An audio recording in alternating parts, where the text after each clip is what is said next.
ऐसी शक्तियाँ तैयार करनी है जिनके पास बैठकर दूसरों को फायदा हो, एक नहीं अनेक। ऐसी ज्योतियों को हमारे देश को बहुत आवश्यकता है। इसलिए लग लिपट कर अपनी आत्मिक शक्ति बढ़ाएं, खुद का कल्याण हो, दूसरों का कल्याण करें। खुद ब खुद इतनी शक्ति आप में आ जाए कि जहाँ बैठे जिससे बात करें आपकी तरफ आकर्षित होगा, आप में एक आकर्षण शक्ति पैदा हो जाएगी, एक मैग्नेटिज्म पैदा हो जाएगा। और ऐसे साधक को अनुभव होता है, उसे ये अनुभव होता रहता है कि कोई चुंबकीय शक्ति दांतों को मसूड़ों को खींच रही हैं। स्पष्ट मालूम होता है कि मैग्नेटिक पावर हमारे अंदर है। आपको ऐसा मैग्नेटिज्म पैदा करना है ताकि अपना भी कल्याण हो और दूसरों का भी कल्याण हो सके। तो हमें ये 3 मंत्र सिद्ध करने, पहले बीज मंत्र के काबिल बनाइए, अपने आप को बनाइए। और जब तक चैन ना लें, जब तक चित्त की एकाग्रता आपको हासिल ना हो जाए, मैंने बताया कि यहाँ तो उपदेश और एक को दे देते हैं, बहुत ज़रूरी है। राम नाम से तो लगाना आवश्यक है, राम नाम लगे नहीं तो कैसे होगा। फिर फील्ड बनाना आपका काम है। फील्ड बनाकर जब तक चित्त की एकाग्रता हासिल ना हो जाए तब तक समझिए कि बीज मंत्र नहीं मिला। पता चल जाता है बीज मंत्र कब मिला, कैसे हुआ, छिपा थोड़ी रहता है। पूजा के माध्यम से पता हो जाता है, उपदेश है, दीक्षा है, कई बातें होती हैं, उसे अंदाज़ा हो जाता है कि हमारी स्थिति क्या है।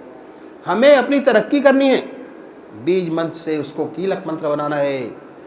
ऐसा कील दे प्रभु के नाम का कि हर समय उसकी याद बनी रहे, एक भी क्षण उसकी याद के खाली ना जाए। जो हम काम कर रहे हैं उसमें ईश्वर की याद हो, ज़रा मन हटे फौरन ईश्वर की याद। मान लीजिए कि दिमागी काम कर रहे हैं, जब तक काम कीजिए।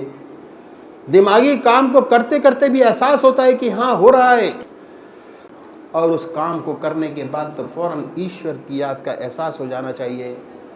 हो सकता है अगर दिमागी काम कर रहे हैं तो ध्यान थोड़ी सी कमी हो, लेकिन याद बराबर बनी रहेगी। जिसका मंत्र कीलक हो जाता है उसे तो याद कभी गायब नहीं होती, चाहे दिमागी काम करे या शारीरिक कैसा भी काम करे, बराबर मन प्रभु के चरणों में लगा रहता है। ये बहुत आवश्यक है। मैंने आपके सामने 3 मंत्र रखे, बीज मंत्र, कीलक मंत्र, शक्ति मंत्र। कैसे अपने अंदर वह शक्ति पैदा करें, वह अट्रैक्शन पैदा करें जिससे दूसरे हमारी तरफ आकर्षित हों, आकर्षित होकर उनमें भी सद्भावना पैदा हो, भक्ति भाव पैदा हो, परमात्मा का प्यार पैदा हो, ईश्वर की ओर आगे बढ़ें। बीज मंत्र, कीलक मंत्र, शक्ति मंत्र से आगे और भी स्टेजेस हैं। पहले हम यहाँ तक तो पहुँच लें, उसके बाद आगे की बात करेंगे। पहले खुद का कल्याण करें, उसके बाद औरों का कल्याण करना शुरू करें, फिर ये अवस्थाएं प्राप्त होती हैं। आज मैंने आपके 3 मंत्र रखे। अध्यात्म मार्ग में 3 मंत्र बहुत गूढ़ हैं, बहुत गूढ़ रहस्य। जैसे मैंने बताया, बहुत से जाप हैं, हमारे बुजुर्गों ने सिद्ध किए। अगर इन जापों को अपनाते हैं तो हमारा जल्दी काम बन जाता है। जब बीज मंत्र मिल गया तो आध्यात्मिक बच्चा पैदा हो गया, स्पिरिचुअल चाइल्ड इज बॉर्न। इस बच्चे को खुराक चाहिए। पैदा हुए बच्चे को अगर उसकी माँ का ही दूध मिलता है, वह निरोग फलता फूलता नजर आता है। कहीं माँ का दूध नहीं मिला, गाय का सूखा दूध पिलाया तो तंदुरुस्ती सही नहीं रहती। जिस सद्गुरु से आपको बीज मंत्र प्राप्त हुआ, जिस आध्यात्मिक जीवन मिला, उसके दूध से पलोगे तो ज़्यादा अच्छा रहेगा। कहने का मतलब यह है कि इधर उधर भटकने से दूध में किरकिरापन मिल जाएगा, तरक्की नहीं हो पाएगी। जिससे बीज मंत्र मिला है उसी के बताए हुए मार्ग पर चलोगे और ठीक अभ्यास करोगे तो आपको विशेष लाभ का अनुभव होगा।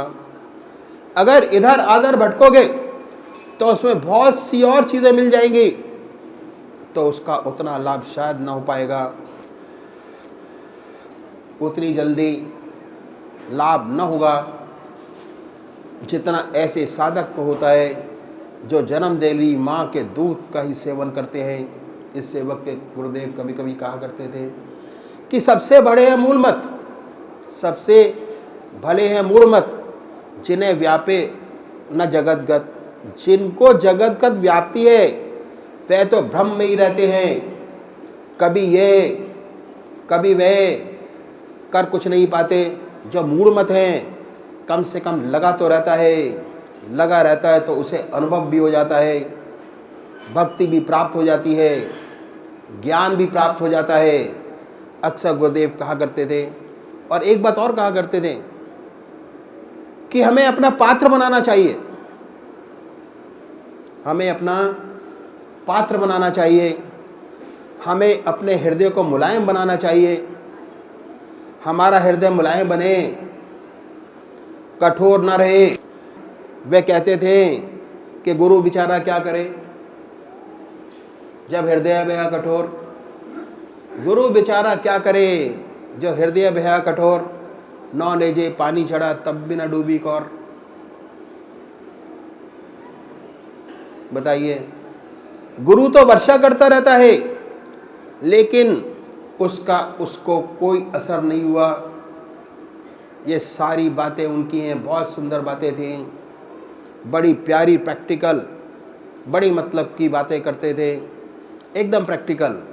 वे एक बात और कहा करते थे कि ये तन विष की बेलरी गुरु अमृत की खान, शीश दिए जो गुरु मिले तब भी सस्ता जान। ये अक्सर दोहराया करते थे। जब वह रिपीट करते थे तो उनकी आंखों में आंसू आ जाते। उन्हें अपने गुरु में इतनी श्रद्धा और इतनी भक्ति थी, इतना विश्वास था कि गुरु का नाम लेते ही आंसू टपक जाते थे, आंखों में पानी झलक जाता था। इतना प्रेम था उनका, इतना प्रेम उन्हें हृदय में अपने गुरु के प्रति था, ऐसी श्रद्धा थी, ऐसा अटूट विश्वास था।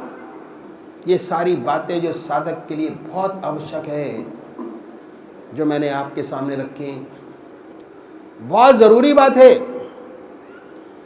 जिस माता ने आपको जन्म दिया उसी के दूध का सेवन करो। तीसरी बात क्या है कि भगवान की याद में भोजन करें, हर ग्रास परमात्मा की याद में खाएं। कोई चीज़ बिना परमात्मा की याद के न खाएं न पिए। चौथी बात, परमात्मा की याद में सोएं, भगवान की गहरी याद करके सोएं, बिना परमात्मा की याद के न सोएं। पांचवी बात, पेट भर के न खाएं। अगर 4 फुलके की भूख है तो 3 खाएं, 1 फुलका कम खाएं। व्रत रखना आसान है, 1 रोज़ भूखे रह जाना आसान है, लेकिन कम खाना मुश्किल है। सच्ची तपस्या तो यही है। अगर 4 फुलके की भूख है तो 1 छोड़ दीजिए, कम खाइए। इससे आलस नहीं सताएगा, अभ्यास ठीक बनेगा। छठी बात क्या है कि कम सो। कम सोने से मेरा मतलब ये नहीं कि सारी रात जागते रहो। हाँ, ऐसा ना हो कि आलस में पड़े रहो। 4 बजे नींद खुल गई फिर भी पड़े हैं, उठिए, शौच आदि से निवृत्त हुइए, पूजा पाठ में बैठिए, अपने नियम से पूजा पाठ करो, भजन करो, ताकि ईश्वर की कृपा आपको मिले और आप बराबर तरक्की करते रहें।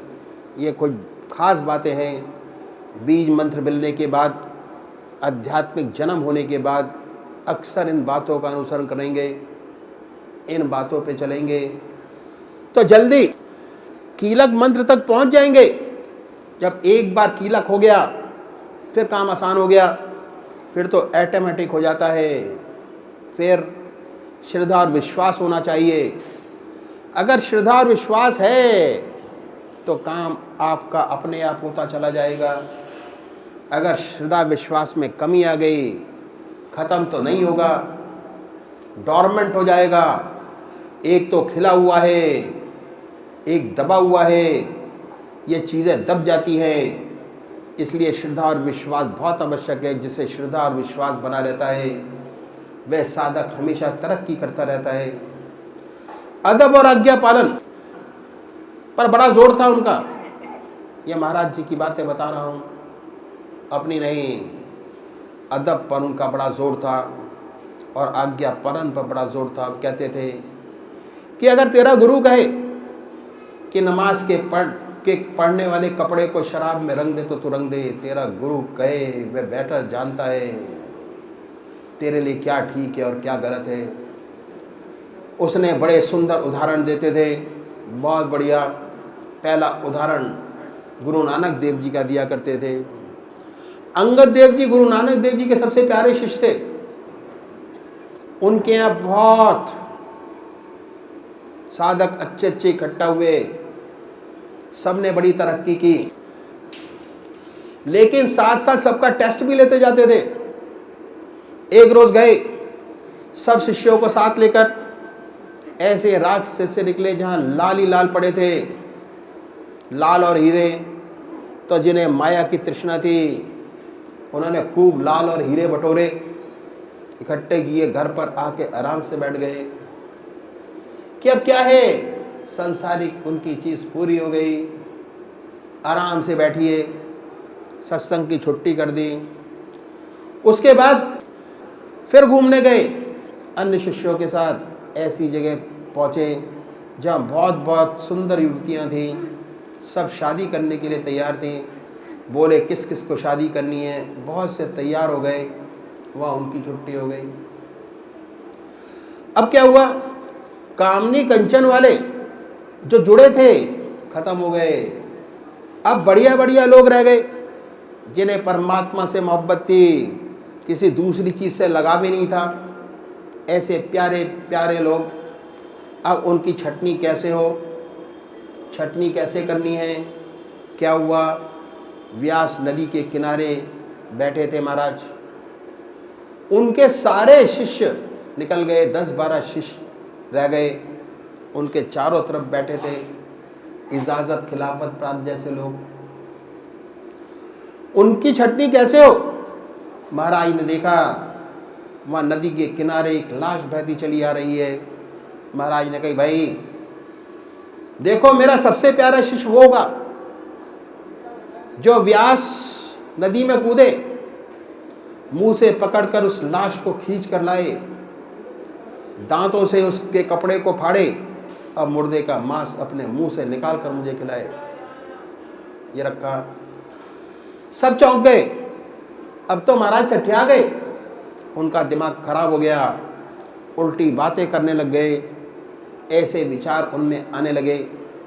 महाराज ने एक एक करके इशारा किया, एक इशारा गर्दन नीचे, दूसरा इशारा गर्दन नीचे, तीसरा इशारा गर्दन नीचे, और अंगद देव जी की तरफ इशारा किया तो तपाक से उन्होंने कपड़े उतारे और मारी छलांग। व्यास नदी में डूब गए, दांतों से लाश को पकड़ा, लाश को खींचकर किनारे पे ले आए, अब गुरु महाराज के सामने लाके पटक दी, दांतों से कपड़ा हटाया, दांत मारा काटने के लिए, मांस तो था नहीं, हलवा था, तो मुंह में हलवा आ गया, बड़ा ही स्वादिष्ट हलवा।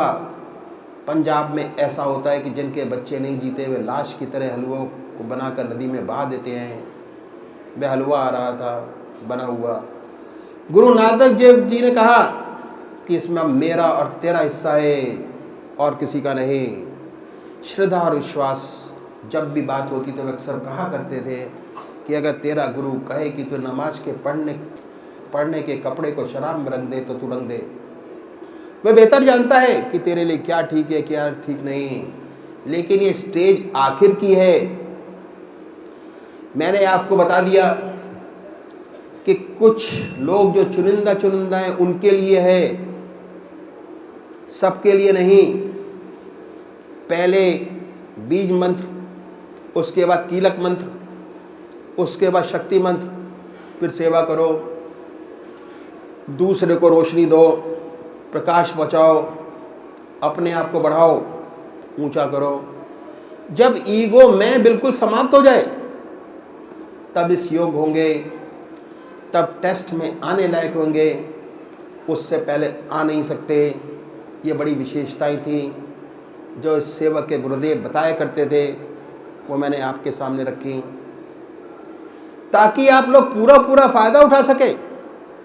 ये मेरी बातें नहीं, मेरे महाराज जी की बातें हैं, जो गुरुदेव सब इसे सबक देते रहते थे, वह सब आपके सामने रखी सारी बातें और आपके सामने खोल कर रख दी।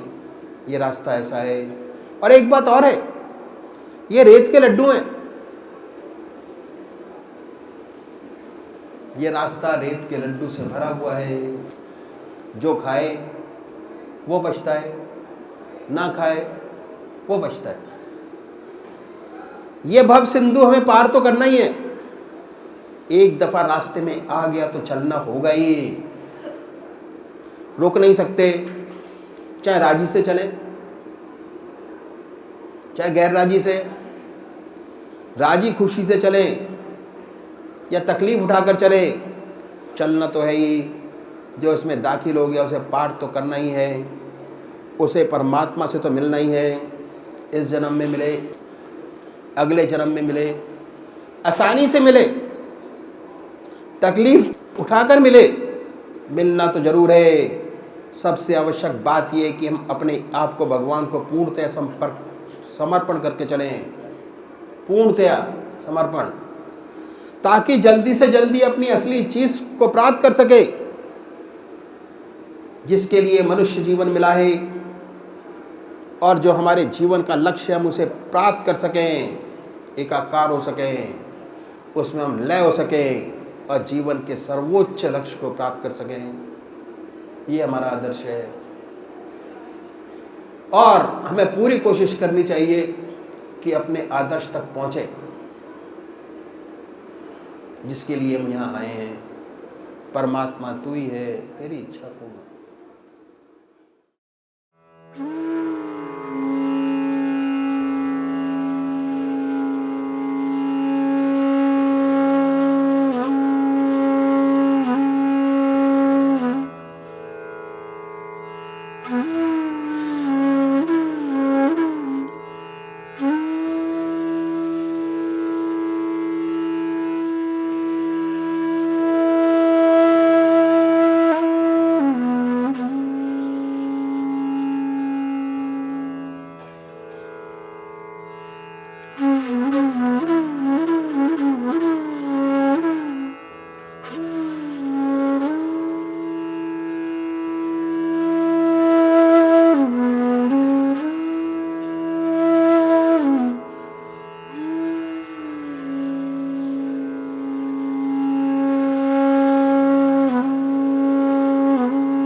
ध्यान योग के कार्यक्रम आनंद योग से निशुल्क जुड़ने के लिए संपर्क करें 9810239677।